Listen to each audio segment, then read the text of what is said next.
Welcome back to the deep dive. Just take a second and think about all the filters we use, like every single day. We're constantly defining things, measuring, interpreting our lives, calling something success or a failure, judging what someone else does, figuring out our own worth based on, some kind of cultural idea. We just accept these things as like the baseline reality. Yeah, exactly. And that's really the heart of what we're digging into today. These judgments, these categories, all these frameworks we lean on. They feel so real, so absolute, that we mistake them for reality itself. But they aren't. They're what we call mental constructs. Basically, a mental construct is just an idea or maybe a kind of conceptual map that our mind creates. It does this specifically to bring some order to all the chaos out there, to help us navigate and, communicate with each other. Okay, so our mission today is to sort of see these constructs for what they are. Temporary viewpoints, relative ways of seeing things. They're like necessary maps, sure, but they're definitely not the actual territory.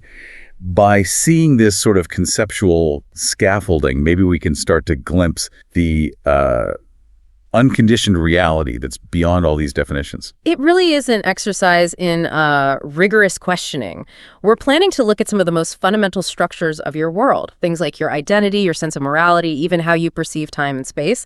And we want to see where the concept, the idea, ends and where raw experience actually begins. Okay, right. So let's unpack this then. Yeah. If these constructs are tools, where do we see them being used at their most basic and necessary level? Well, you see them immediately in language and how we organize what our senses pick up. They give us the coherence we need to communicate, to put things in categories, basically to survive. Without these shared mental labels, the world would just be this constant raw flood of uninterpreted sensations, like a bombardment of color and sound with no meaning. So we build a structure to handle all that input. Let's take that classic example you mentioned from the source material.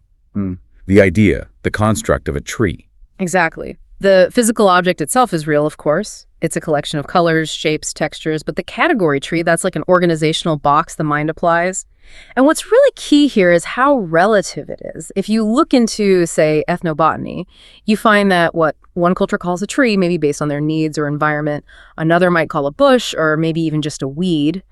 The object itself hasn't changed, but the construct, the definition, that only exists in the mind of the person looking, and it can shift depending on how it's useful. Wow. Okay, so if the construct for something as simple as a physical object is relative, that relativity must get way more complex, exponentially so when we start applying these ideas to human values, especially morality. Oh, absolutely. We shift from just classifying things functionally to making value judgments. We dive right into good and bad. We tend to assume these qualities like kindness or cruelty or integrity are somehow fixed, absolute properties of the universe itself.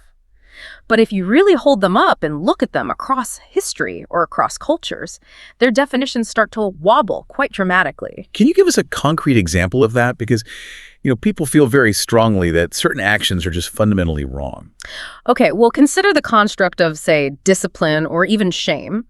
In some older societies, things like public shaming or kicking someone out of the group, maybe even extreme physical punishment for what we'd see as minor rule breaking. These were often viewed as necessary, even moral acts, tools for keeping the community orderly and safe. But today, in many cultures, we'd look at those exact same actions and label them as, extreme cruelty or maybe psychological abuse. That's really fascinating. The physical actions, the shaming, the punishment, they might be very similar, but the mental construct, the story wrapped around them, completely flips. It goes from moral necessity to immoral violation. So the construct itself is actually creating the ethical reality in that moment. And that just shows how powerful these constructs are. They don't just shape our personal opinions. They literally create our laws, our institutions. They define who we see as allies and who we see as enemies. Now, recognizing that they're constructed doesn't mean we just throw out ethics. Not at all. But it does mean understanding that they are essentially highly evolved social agreements. They serve really important human functions, but they aren't these cosmic truths etched in stone forever. They're more like adaptive tools. Right. Kurt, okay. So, if we can see that our social reality is constructed, what about the frameworks we really believe are absolute, like the very container that holds our physical lives? Let's talk about time. We live and die by the clock, don't we? We have fixed deadlines, appointments scheduled down to the minute. How can time, this thing that seems to structure cause and effect, just be a construct we project onto the flow of change? That's a really crucial distinction to make. We're actually talking about two different kinds of time here. There's clock time, right? The construct of succession, minutes, and hours that we invented for planning things, for meeting those deadlines you mentioned. That's functional, it works. But then there's experiential time, how we actually experience the passage of moments. Yeah, because when I sit here right now and try to access yesterday, I'm not actually reaching out and touching some tangible reality called yesterday. I'm just recalling mental images, Yeah. right, or sequences from memory. Precisely. Your mind is constantly slicing up this continuous flow of change into these neat little units. Past, present, future. But think about it. If you stop projecting into the future or recalling the past, where is the past? Where is the future? They just vanish. They exist only as mental operations. In raw, immediate experience, there's only this moment, only now. Time, in that sense, is the conceptual framework we use to organize change. It isn't the essence of the change itself. Huh. And space. Does space follow a similar kind of pattern? Creating divisions we just take for granted, like this chair is here, the window is there, this fundamental separation between things. It does seem to. Space appears to be our mind's way of organizing perception and interaction. And if you look at, well, even simplifying the connection to modern science, like quantum physics, reality starts looking less like fixed things sitting neatly in separate boxes. It looks more like relationships, interactions, dynamic probabilities. So the idea of space being this giant fixed container holding everything, that's just the mind's strategy for making this continuous unfolding manageable, so we don't bump into things. That seems to be a good way to put it. It's a functional construct. If we start to see space as a constructed way to parse what might actually be a seamless field of, well, everythingness, then that sense of ultimate separation between objects, it starts to soften a bit. We use the construct of space to, pick up a cup without hitting the table, sure, but the underlying nature of reality might be completely boundless. Okay. This is leading us towards what might be the ultimate division that constructs create.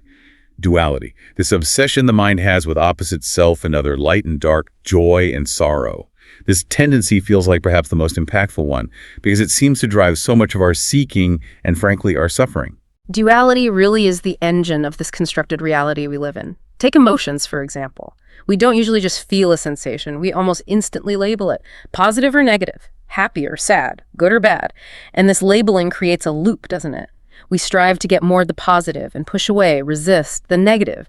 And often it's that very resistance that actually generates the suffering. But if we could, peel away that label for a second, what's the raw stuff underneath? The raw material underneath the label seems to be fundamentally neutral. It's just dynamic bodily sensation, energy moving.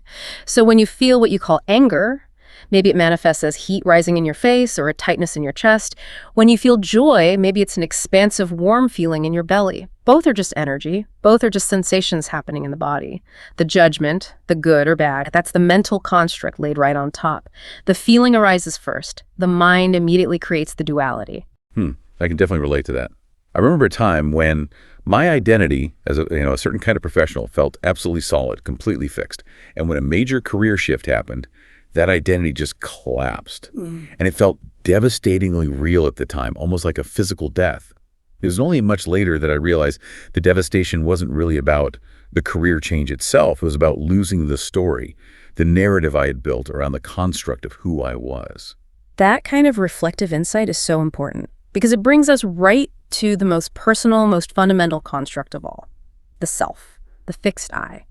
Our identity is like this complex tapestry woven from memories, the roles we play, parent, professional, friend, and this continuous narrative we tell ourselves about who we are. It's incredibly useful. It lets us function, show up for our obligations, relate to others. And when you actually try to find that fixed, solid I, you just find shifting sensations, changing roles, thoughts coming and going. You never actually locate a permanent, solid entity called me. And if the self, this I, is also a highly useful but ultimately transient construct, well, then the boundaries that seem to separate me from you or me from the world, they can't be fundamentally real either. And that leads us right into the non-dual view, doesn't it? It suggests that all these mental constructs we've been talking about, time, space, self, good, bad, they're all just appearances, like phenomena arising within a seamless underlying reality. Convincing appearances, sure, like characters in a really vivid dream. Exactly. And the wake-up call, so to speak, is simply recognizing that the boundaries we perceive everywhere are primarily conceptual, not absolute divisions in reality. The non-dual perspective isn't about getting lost in philosophy. It's actually about achieving practical clarity in everyday life. The goal really is to gently shift your attention away from constantly clinging to the concepts, the labels, and bring it back into direct experience, right here, right now. Okay, so how do we actually live this way? What are some actionable tools for someone listening who now recognizes, okay, the map isn't the territory? How do they navigate differently? Well, let's take emotions again. When you feel an emotional trigger, try to resist that automatic verbal label. Don't immediately jump to, I'm angry or I am sad. Instead, try becoming like a sensory scientist for a moment. Locate the energy in your body. Where is it? Is it expanding or contracting? Is it hot, cold, buzzing, tight?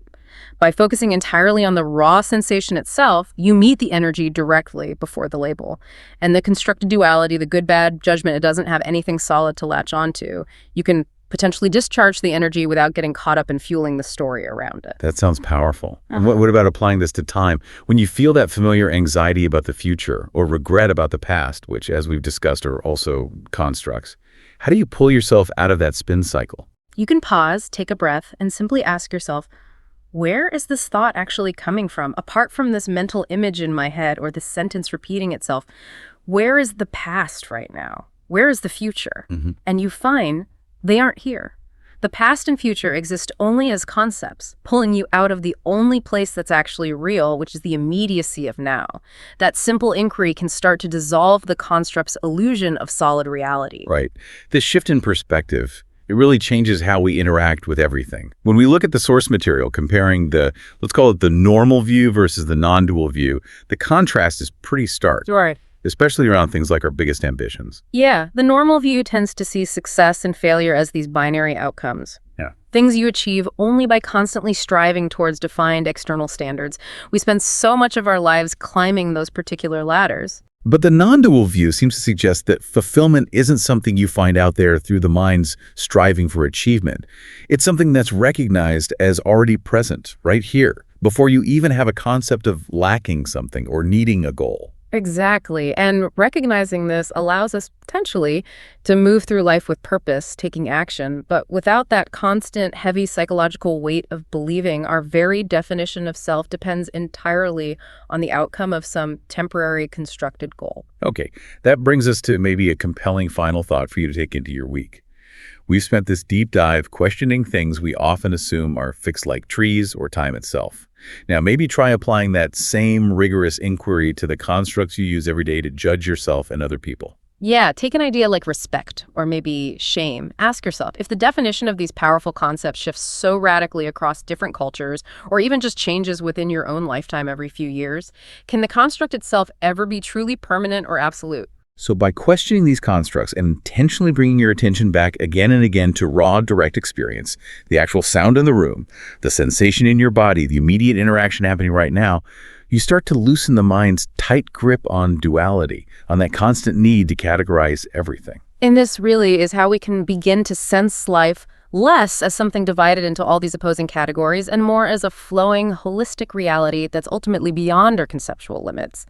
And doing that naturally seems to foster both clarity and perhaps a genuine compassion toward the seamless everythingness that we all inhabit.